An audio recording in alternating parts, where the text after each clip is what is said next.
Good morning.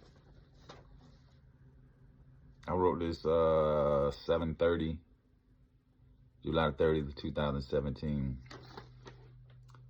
And it was about this cellie that I had in prison.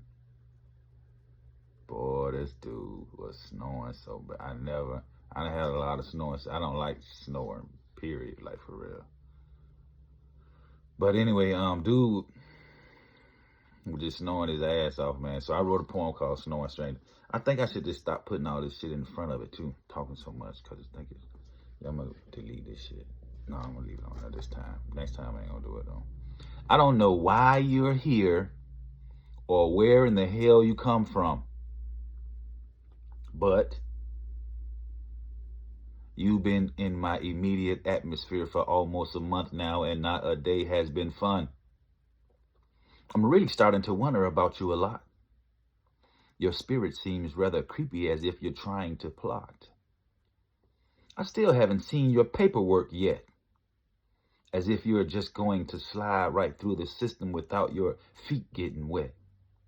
So far, you've played it safe because you don't have much time.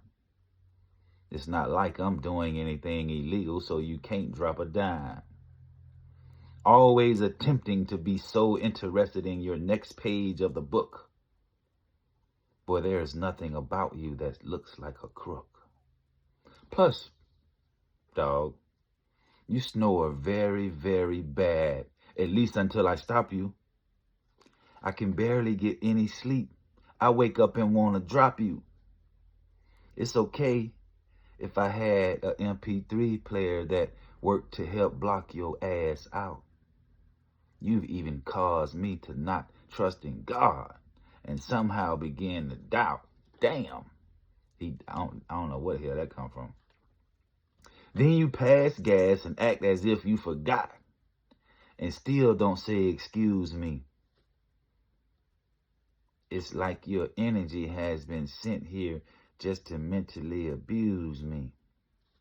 I noticed you talked to a few of your homeboys about me.